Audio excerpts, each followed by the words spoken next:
बहुत समय पहले की बात है। हिमालय की तलहटी में बसा एक सुंदर और समृद्ध राज्य था, सुवर्णपुर।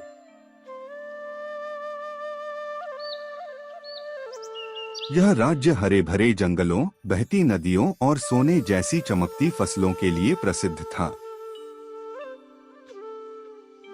यहाँ के लोग सुखी थे, क्योंकि उनका राजा न्यायप्रिय और दयालु था।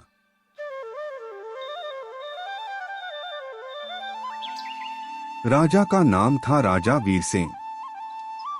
राजा वीरसेन ऊंचे कद, तेज नयन और शांत स्वभाव के व्यक्ति थे। वे केवल सिंहासन पर बैठकर आदेश देने वाले राजा नहीं थे, बल्कि प्रजा के बीच जाकर उनकी समस्याएं सुनते और समाधान करते थे। राजा का मानना था, राजा वही होता है जो अपनी प्रजा को परिवार समझे। रानी चंद्रलेखा राजा वीरसेन की पत्नी थी। रानी चंद्रलेखा रानी केवल सुंदर ही नहीं, बल्कि अत्यंत बुद्धिमान और करुणामयी थीं।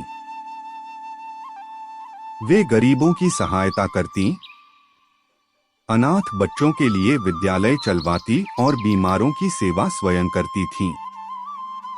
राजमहल में जब भी कोई कठिन निर्णय आता, राजा रानी से सलाह जरूर लेते। रानी की समझ और दूरदृष्टि ने कई बार राज्य को संकट से बचाया था।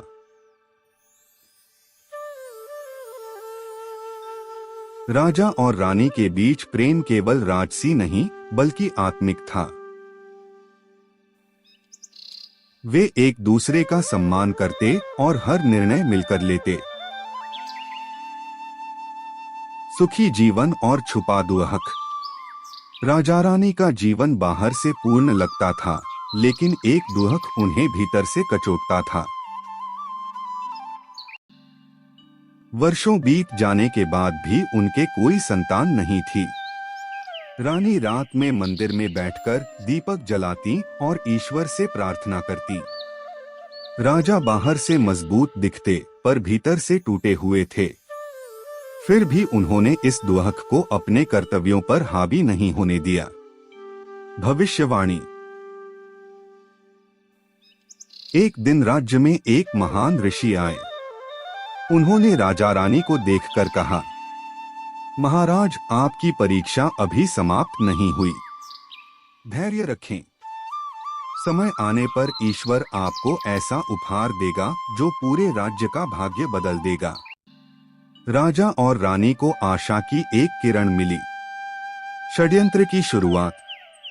राजमहल में एक मंत्री था, मंत्री कालनेमी। वह राजा की लोकप्रियता से जलता था। उसे लगता था कि अगर राजा कमजोर पड़े तो वह सत्ता पर कब्जा कर सकता है। जब उसे पता चला कि राजा रानी संतानहीन हैं, तो उसने मन ही मन षड्यंत्र रचना शुरू कर दी। संकट का समय। कुछ महीनों बाद सुवर्णपुर में भयंकर सूखा पड़ा। नदियां सूखने लगी, फसलें नष्ट हो गईं। प्रजा भयभीत थी। राजा ने खजाने के द्वार खोल दिए और अन्न वितरण शुरू कराया। रानी स्वयं लोगों के बीच जाकर उन्हें ढांढस बंधाती। इसी समय मंत्री कालनेमी ने अफवाह फैलाई, यह सब राजा रानी के पापों का फल है।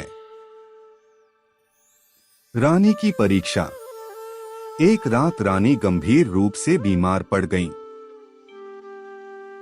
वैद्य असफल रहे।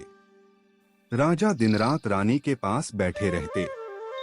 रानी ने राजा से कहा, यदि मुझे कुछ हो जाए तो राज्य को कभी अपने कर्तव्य से ऊपर मत रखना। राजा की आंखों से आंसू बह निकले। चमत्कार। उसी रात वही ऋषि पुनः आए। उन्होंने विशेष औषधि दी और कहा, रानी बचेगी और शीघ्र ही मां बनेगी। कुछ महीनों बाद पूरे राज्य में खुशखबरी फैल गई, रानी गर्भवती थी। राजकुमार का जन्म। एक शुभ दिन रानी ने एक तेजस्वी पुत्र को जन्म दिया। पूरे राज्य में उत्सव मनाया गया। ढोलनगाड़े बजे, गरीबों में अन्न बांटा गया। राजकुमार का नाम रखा गया अजय। मंत्री का पतन। मंत्री कालनेमी ने राजकुमार को नुकसान पहुंचाने की योजना बनाई, लेकिन उसकी साजिश पकड़ी गई। राजा ने उसे दंड देते हुए कहा, राज्य में सबसे बड़ा अपराध विश्वासघात होता है। कालनेमी को राज्य से निकाल दिया गया। आदर्श परिवार। राजा रानी ने राजकुमार अजय को सादगी, न्याय और करुणा का पाठ पढ़ाया। वे उसे कभी घमंड नहीं करने देते। रानी कहती, राजा का असली मुकुट उसकी प्रजा का प्रेम होता है। अंतिम सीख। वर्षों बाद सुवर्णपुर और भी समृद्ध हो गया। राजा वीरसेन वृद्ध हो चुके थे। उन्होंने सिंहासन अजय को सौंप दिया। राजा ने कहा, मैंने तलवार से नहीं, प्रेम से राज किया। तुम भी यही करना। अजय ने प्रण लिया कि वह अपने माता पिता की तरह न्यायप्रिय राजा बनेगा।